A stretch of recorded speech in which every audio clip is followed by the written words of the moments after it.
Hi, today we are doing our project on the effect of excise taxes on cigarette consumption. By David Moon and Tim Puglisi. So, first we are going to introduce what an excise tax is. An excise tax is a tax that is placed on the specific purchase of an individual good. And these taxes aren't exclusionary, they don't discriminate. They affect every single person whenever they make a purchase of this good. That includes the merchant, that includes the consumer, and that includes the wholesaler. Usually, the merchant takes the burden of this tax, the price burden of this tax. But the reason that these taxes are used is because they are an externality in the pricing of the products. So this discourages the consumption of the product, as it should, in theory, the demand should go down because price is increasing, as it imposes additional costs on the product when you have an excise tax. Some examples of excise taxes include alcohol, tobacco, gasoline, and gambling excise taxes. And again, the purpose of imposing these taxes is to decrease consumption of these products or these services, because society deems them dangerous as they can be overly consumed, as they might be addicting or harmful to the environment. So we will now talk about the problem with excise taxes. So in the late 1980s and early 1990s, there was a widespread concern for people who smoked cigarettes, as there was a bunch of new evidence from health officials that was substantial enough to prove that smoking cigarettes definitely affected a person's health negatively. So many people were concerned about their family members, and the government was concerned about their population, as a lot of people were smoking at the time. And we can see that through a statistic from 1990 to 1992 in the state of Massachusetts. The prevalence of smoking among adults was 23.5%. So that's almost 1 in 4 people smoking 100 cigarettes annually, or at least 1 cigarette a day. And so in 1993, there was a question on the voting ballot about an excise tax increase for cigarettes. This was an increase by 25 cents on the excise tax for cigarettes. This was the largest increase ever on an excise tax for cigarettes, and it was the highest per capita expenditure in the world at the time to control the use of tobacco around the world. And so the intention of the revenue that would be earned or generated through this 25-cent increase in the tobacco excise tax was to have an anti-tobacco campaign where we had advertisements on TV promoting people to stop smoking cigarettes, establishing a 24/7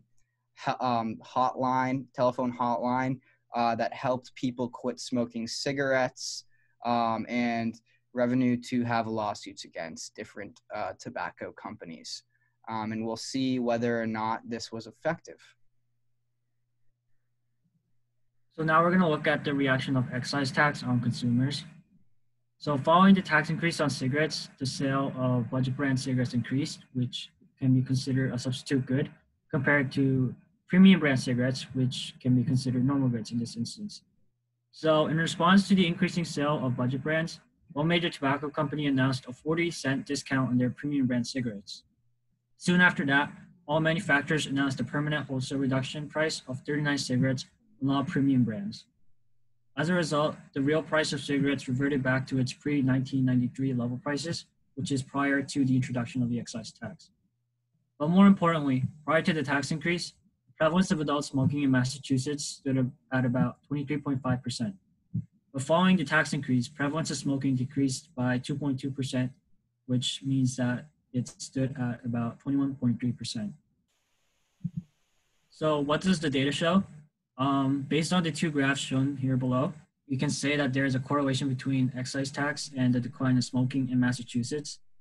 As you can see, the introduction of the excise tax in 1993 substantially increased the price of cigarettes, while the graph on the right shows a dip in the smoking rate in 1993, which is the year that the excise tax was increased.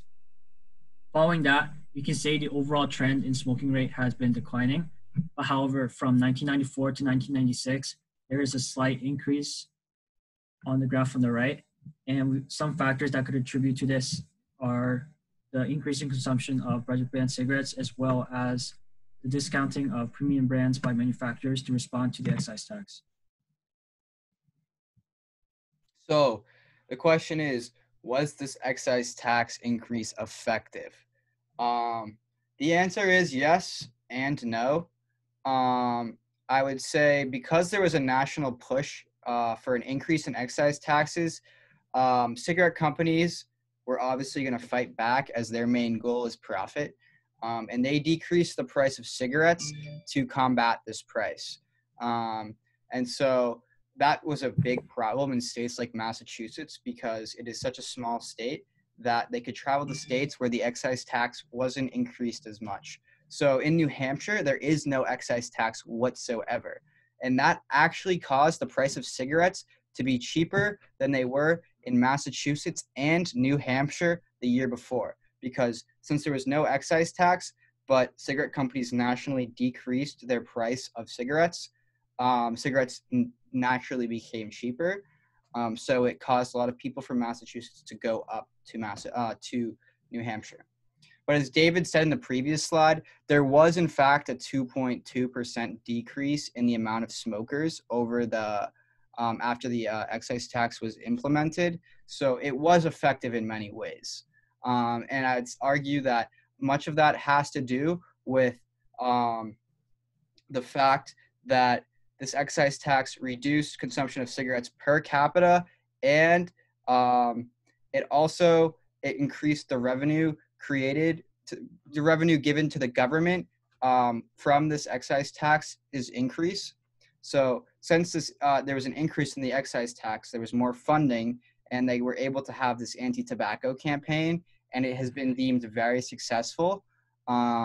So it's obvious that with a mixture of tax intervention where it decreases the demand for the product and social intervention from the government creating anti-tobacco campaigns, that the excise tax was in fact effective.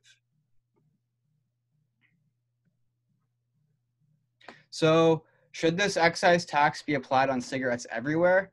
I think personally that excise taxes on cigarettes should be applied everywhere, as it does limit consumption to an extent. We did see that 2.2 decrease just with the pricing decrease in Massachusetts. And I believe that if governments use the money generated from these excise taxes in a way to help combat smoking and stop people from smoking, that like they did in Massachusetts, that it'd be very effectful in many places around the world. So I also agree with that statement, and there are multiple examples that could be used to further solidify this point. Outside the U.S., excise taxes have been used by multiple countries to successfully use as a tactic to combat smoking. One notable example is in South Korea, where the country increased excise tax from 62.8% to 72.8%. And as a result, it effectively decreased consumption while also increasing tax revenue by 20%, which the money was used to help fund welfare spending as well as their universal healthcare system. So as we can see that increasing the excise tax can also have benefits to the country. So that concludes our presentation. Thank you for watching, and have a nice day.